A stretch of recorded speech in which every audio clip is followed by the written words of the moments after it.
All right, let's hit the field. All right. Just wanted to talk, that's all. It was Wednesday, June 5th, and the Yankees were taking on the Twins and the Bronx. Carlos Rodon was on the mound trying to extend the Yankees' win streak to lucky 7. My recap, your reactions coming up next. This is NYY Recaps. Welcome to Yankee Stadium. Just when they thought I was out, they pull me back in. Looking to boost your sports betting game? Meet OddsJam, the ultimate ally for data-driven wagering. With 260 plus sports books, it's your go-to platform. Here's how it works. OddsJam's arbitrage tool spots differences in betting lines, letting you lock in risk-free profits. Plus, optimize bets with a positive EV calculator and track profits with a convenient bet tracker. Try it risk-free with a 7-day trial. Use code RECAPS for 35% off your first month. Link is in the description. Bet smart, bet responsibly with OddsJam.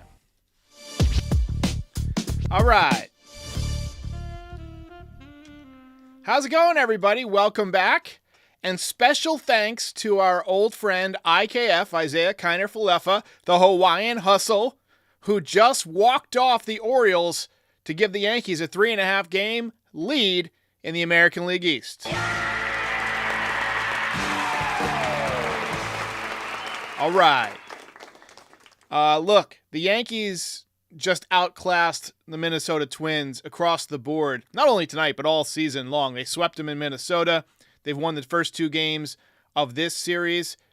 Offensively, defensively, pitching, it was all there for the Yankees tonight. And the difference between the Yankees of last year, and really most of the Yankees teams since about 2020, is just night and day. In addition to the 2 Hall of Fame caliber players that are in their prime, Soto and Judge, they're getting contributions from all over the roster. I mean, you look at the defense that Alex Verdugo has given the Yankees in left field, and they just flat out never got that caliber of defense from Clint Frazier or Aaron Hicks or Jake Bowers or the aforementioned IKF. I know everybody loves IKF, and he did a great job tonight, but he's not an outfielder, right? And the Yankees were content to plug holes with guys that were out of position. Oswaldo Cabrera played a little bit of outfield when he first came up, and he did a nice job. It wasn't quite as good last year. I think he was the opening day left fielder last year. But what Verdugo's giving you out there is phenomenal. And the edge that these guys have brought. Cashman mentioned a couple of years ago when the Yankees signed Josh Donaldson, or traded for Josh Donaldson, I should say, that they needed an edge. But all edges are not equal. In fact, I would argue that Josh Donaldson didn't really have a competitive edge to him at that point. He was just kind of a walking anal fissure, a pain in the ass. This year, you're seeing what a real edge looks like in baseball. The kind of edge that Judge has, that Paul O'Neill had, that Tino and Jeter had. That's the kind of edge you're seeing. Guys sacrificing their faces by running into walls, by jumping into the crowd to make catches like both Verdugo and Soto did tonight. You see it in every at-bat that Soto has. That guy never gives away a pitch, let alone an at-bat. And the body language that they're showing is championship caliber. And they've done all of this without their ace, Garrett Cole, and without their young stud, Jason Dominguez, who tore up the league in his first week in the major leagues last year. They're carrying themselves like they expect to win every single night. And for that reason, we're seeing win streak after win streak. We're going streaking! Yeah! 7 straight winning for the Yankees. Anthony Volpe continues to realize his promise that the Yankees saw in him when they drafted him in the first round. 3 hits tonight, his 6th triple of the season. Carlos Rodon pitching like a man on a mission. And tonight, he was waxing that ass. Yankees are now 44-19 on the season. They are 25 games over 500 for the first time this season. They've won 7 games in a row for the second time this season. And it is a very, very good time to be a Yankee fan. A reminder, Before we get to the recap, the finer details, like and subscribe. We are at 39,195 subscribers as of this moment. Help us get to 40,000. You see we've added the ticker back up here, the digital ticker behind my LED board.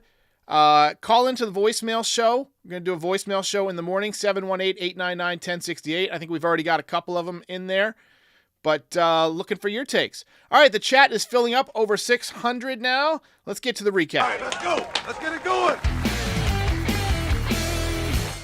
So it was evident to me, as I'm sure it was to all of you that watched the game, that Carlos Rodon was on top of his game from the very beginning. 2 strikeouts in the first inning. The first one, I thought he got the call on a pitch that was out of the zone, but a lot of times as a pitcher, and I pitched for a while, when you get a call from an umpire, it gives you a little boost of confidence. Like, hey, the zone is big. Maybe I don't have to nibble so much. I can challenge. And then your control dial's in. And he dotted the outside corner at 98 to end that inning. And the ball just seemed to have that little bit of extra ride that he gets from time to time. It isn't always there. It wasn't there at all last season, really. But tonight you could practically hear the seams of the baseball cutting through the air and making that sizzle sound that a really good fastball makes. If you've ever stood behind a catcher or stood in the box with, not much noise going on and faced a good pitcher, you hear that fastball. I guarantee that's the sound it was making tonight. Just cutting through the air. Anthony Volpe led off the game with a line drive single to right field. That made it 31 straight games getting on base for him. Judge also did the same thing. Soto followed up with a single, and then Judge grounded out to second, which allowed Volpe to score, and that was RBI number 50 for Aaron Judge, but he was not done. He had a great night tonight.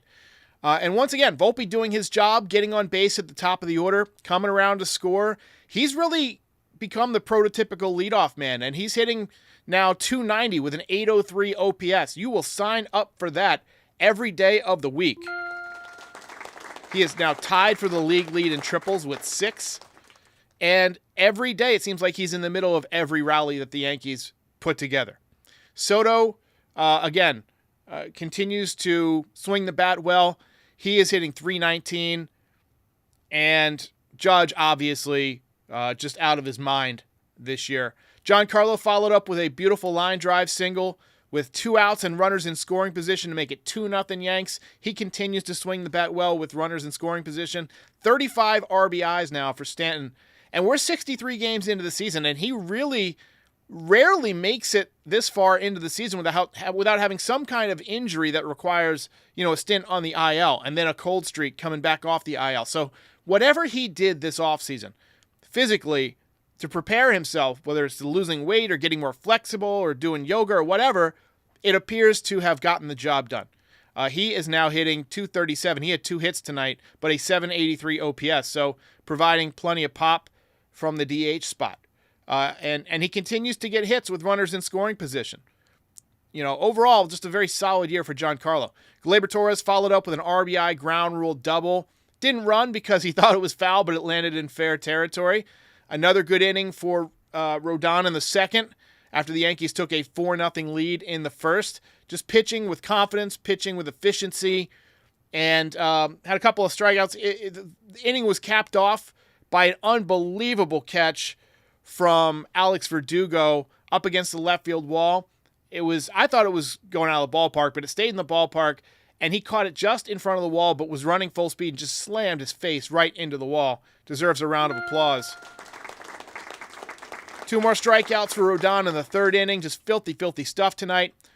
4th inning, very easy. 5th inning, very easy. All of a sudden, I realized he had a perfect game going through 5 innings, and he was at 65 pitches. So you figured, if he has a couple of quick innings, maybe gets a break or two, he could do it.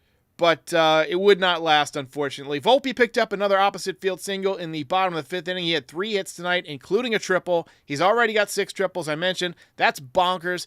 He might have 15 triples this year. I mean, when was the last time the Yankees had a leadoff man that was this fast and hustled this much? I mean, probably Jeter. And Jeter hit second a lot, too. But when he led off, this type of leadoff hitter he was. But I love how all of his hits were to the opposite field. He's inside outing the baseball. Completely transformed his swing in one offseason. And I love that he's discovering that there's hits all over the ballpark because, he's just doing a great job. And he has answered the question mark that the Yankees had headed into this season. Who would be the Yankees' leadoff man? Well, it's Volpe, and he is a damn good one.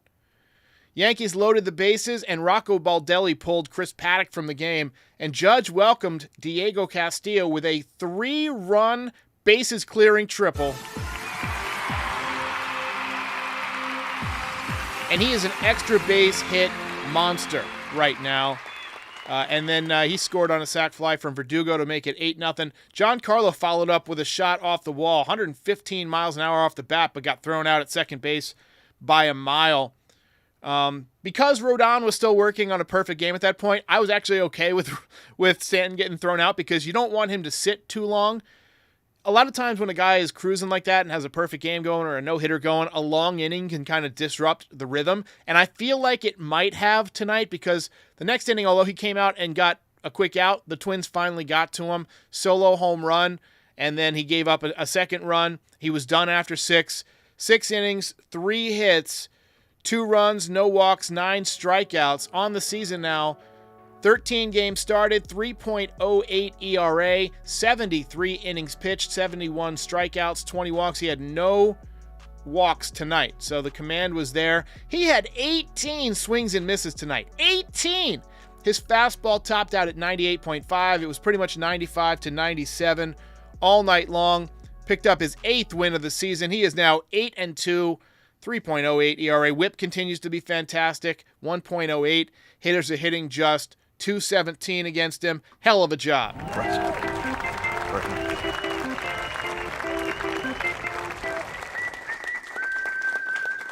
And that just goes to show you, nice. Very nice. He was 3-8 last season with a 6.85 ERA. That shows you how important spring training is. Don't let anybody ever tell you spring training is not important. It would be impossible to not be at least a little bit worried because Garrett Cole missed spring training, but I'm not as worried as I would be with any other pitcher because Garrett Cole is pretty much the best pitcher in the league. He's just built different. He's better, and he's smarter. I just think he's going to be completely ready by the time he comes back, or he wouldn't come back, right? He's going to know that he's ready, and he probably knows his body as well as any pitcher in the league. But anyway, Judge walked with the bases loaded in the 6th for the Yankees' 9th run, 5th RBI of the night, and he took over the team lead with 54. Torres got robbed on an extra base hit in the 7th. Nice catch by Manuel Margot. But the Yankees will not be denied 7 straight wins. Ball game over. Yankees win. Yankees win.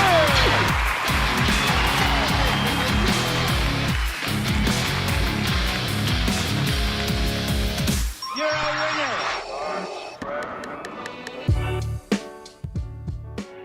All right. Well, we got a super chat here from Vincent Watlington. Says Santana served meat. He actually says severed meatballs all night long, but I think he says he served meatballs all night long. What's up with that? Time to stop throwing these fucking meatballs. Hey, it is what it is. He's one of the last pitchers in the bullpen. Yankees definitely could use a couple of fresh arms as we have crossed over to 39,200 subs. Added another 100 on here. Tonight, the belt vote was difficult. I could have easily gone in 2 different directions. It was really between Rodon and Judge. I didn't want to go co-belts because we've already done that a few times, and honestly, I feel like it's lame. But, it's hard to say no to 5 RBIs in one game, Mr. Aaron Judge.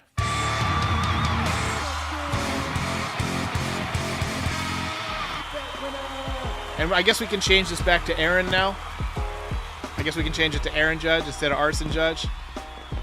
All right, Aaron Judge with the belt. And you guys have asked for it, and I will provide it. We got a belt leaderboard now. Soto with 10, Heel with 7, Judge now with 6, Rodon and Cabrera with 4, Rizzo with 3, Volpe, Schmidt, and Stanton with 2, several others tied with 1. And we'll update this from time to time. I'll probably just keep it updated every couple of days, and then we'll do it maybe, once a week, maybe the end of the week. And we'll talk about, who's getting it done. All right, ladies and gentlemen. So let's go ahead and take a few comments here. What do you hear? What do you say? As we put up the box score. So Yankees tonight had 9 hits, 9 runs. Volpe 3 hits, Soto a hit, Judge a hit and 5 ribbies, 2 hits for Stanton, hit for Rizzo. Showed some frustration popping up. Somebody mentioned that. Yeah, it's definitely starting to wear on him a little bit. Torres 1 for 4, although I thought he swung the bat better than that. Wells visibly struggling. He was 0 for 3. He's hitting 190, and LeMahieu down to 182 since coming off the IL. So you could definitely see third base as being a spot where you need some offense. You need some offense on the corners. Like the corner infielders are guys who are supposed to, play solid D, pick the baseball, and drive in runs. And we're just not getting that kind of production. I think they're going to stick with Rizzo because he's a dangerous left-handed bat, but LeMahieu's got precisely, a couple of weeks, I think, to get it going before the Yankees start considering upgrading at third base. I don't know who they would get, but you'd have to think they'll be looking. They'll be looking. So James G says DJ is walking a lot. Hope to see more from him soon. He is having good at bats. We'll give him that. He's taking pitches, but you got to do some damage. Spring training is important for hitters too. He missed spring, so might take a little while to get going. Frankie Baseball says Yankees Dodgers is going to be must watch. I wholeheartedly agree. Fred Burger says Judge was hitting 207 at the end of April. This guy is a beast. He is now hitting 293. That's almost hard to believe. That really is almost hard to. That's unbelievable to me that he's raised his average that much in a little over a month. The guy's not human. He might be the best hitter I've ever seen. He's probably the best hitter most of us have ever seen, honestly. I mean, other than maybe Tony Gwynn, but Tony Gwynn didn't have this kind of power. He's just a combination of power and now contact. So 941 in the chat watching live. Eddie Shee says that the Yankees will target Ryan McMahon. I've seen that name a lot. It was in my trade ideas video, trade targets video, which if you haven't watched, we got 33,000 views on it so far. So what are you doing with your life? Go give it a watch. Anyway, on today's Foul Territory, Ken Rosenthal was asked directly by Erik Kratz vis-a-vis me. And speaking of Kratz, he's going to join us. He's tentatively committed to join us for Garrett Cole's return on the postgame. Anyway, Kratz asked him basically, are the Yankees going to trade for Ryan McMahon from the Rockies? And his answer was the Rockies want to hang on to McMahon because they still think they can be competitive, which to me is just pure delusion. They're bad. They're just really bad. You're going to compete with the Dodgers and the Padres and really, there's nobody in the National League that is worse than the Rockies. The Rockies are 21-40. Marlins are 21-41. So Marlins slightly worse. They're a half game worse. You're going to compete with the D-backs? You're going to compete with the Giants? I'm sorry. Not going to happen. They should unload and get as many prospects as they can. They should build themselves for that ballpark. Look, velocity doesn't care about thin air. You need power pitchers in Colorado, right? Guys who just chuck the hell out of the baseball, right? Even if they're a little bit wild, just guys who just throw gas. And you need either contact hitters with a ton of speed and take advantage of the big gaps in Colorado and get yourself a ton of doubles and triples, or you just need to mash, like the 95 team that was just, Bichette and Galarraga and so on, Larry Walker. Those guys could absolutely mash.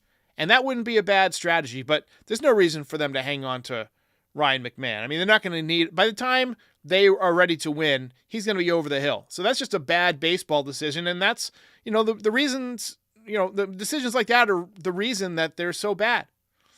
All right, let's take a few more comments. I gotta get out of here! Erik says Belt should have been to Rodon. You gotta go. He pitched pretty well, but 5 RBIs is tough to argue against that from the captain. especially when you had a margin of victory of 4 runs. Joe Newton says Judge for the Triple Crown. It's not out of the realm of possibility. He almost won it in 2022. He's going to have to overcome Soto in batting average. He's already overcome him in OPS and in walks and in RBIs now and in home runs. So if he can do batting average, that'll be interesting. And, you know, with as much as he walks, it's easier to hit for a high average when you're Judge because you don't need as many hits because you're getting so, many walks. Those aren't official at-bats. So, you can, with a hot streak, you get 3 or 4 hits in a game, you can raise your average 10 or 12 points. So, Ethan Ahern says he's happy to see Rodon smile. Rodon, WNBC. It seems the horrid start from last year has faded. He's definitely pitching with more confidence. You could tell that he's unburdened like he was last year. And the ball's just coming out of his hand much better. I mean, that's a big part of it too. He's healthy. All right, ladies and gentlemen, had a good time tonight. This was a fun game. I almost had to wear 2 fun hats. It was so much fun. But I'll be back after tomorrow's game. Yankees will finish off the Twins, hopefully with a sweep. That would be 8 in a row. And then Friday night, we're doing a watch party. We're doing a watch party for the Dodgers for Yamamoto. And we're going to get Luis Gil versus the Dodgers this weekend. That's going to be awesome. And, this is going to be a great weekend. Yankees, Dodgers all weekend. Friday night, it's on Apple TV. So if you can't watch it, you can just tune in to me, and we'll watch it together. All right, ladies and gentlemen, I'll see you next time.